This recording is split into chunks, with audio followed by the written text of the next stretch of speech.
In the Bible, there's a word that quietly holds the story together. You won't find it shouted on every page, but once you see it, you'll start to notice it everywhere. That word is covenant. So what is a covenant? And why does it matter so much to the story the Bible is telling? A covenant is a formal agreement.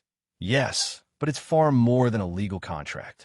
It's a partnership, a solemn bond between two parties. It's about shared purpose, mutual trust, and loyal commitment. In the ancient world, covenants were used to forge alliances, secure peace, and define relationships. But in the Bible, covenants are not just between kings or tribes. They're between God and people. They're the way God chooses to relate to humanity. They're the backbone of the entire biblical narrative. The story begins in a garden. God created humans in his image, partners with them to cultivate creation, and bless them with life, purpose, and freedom. But they broke trust. They choose autonomy over obedience, and the partnership is fractured. Still, God didn't walk away. The first major covenant came after a world-shaking flood. God entered into covenant with Noah and all living creatures. He promised never again to destroy the earth with water. There are no conditions, no requirements, just grace. And as a sign of the covenant, God placed a rainbow in the clouds, a visual reminder of his mercy. It's a new beginning, and it tells us something important. Even when humans fail, God remains committed.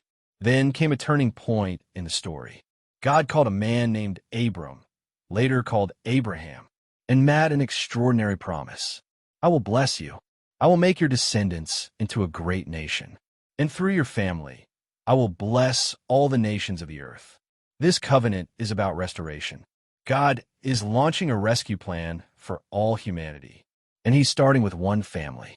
Abraham doesn't have to earn it. He's simply called to trust. In a dramatic ceremony, God alone walks through the pieces of a covenant sacrifice, symbolizing that he will take on the consequences if the partnership is broken. It's a radical act of self-giving faithfulness. Abraham's descendants grow into the nation of Israel. And at Mount Sinai, God made another covenant, this time with the entire people. He gave them the Torah, a set of laws that will shape them into a holy nation, a kingdom of priests, a people who reflect God's character to the world.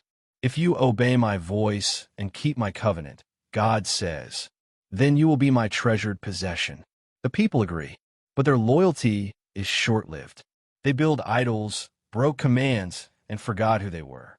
And yet again, God didn't abandon the covenant.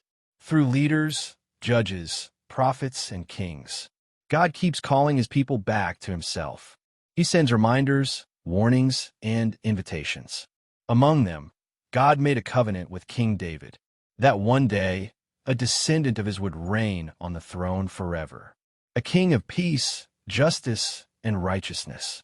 But as the story continues, Israel falls deeper into rebellion. The kingdom divides. The people are sent into exile. It seems like the covenant is shattered beyond repair. But God spoke again, this time through the prophet Jeremiah.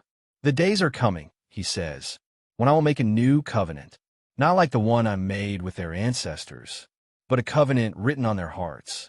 I will be their God, and they will be my people. This new covenant won't be based on external obedience alone.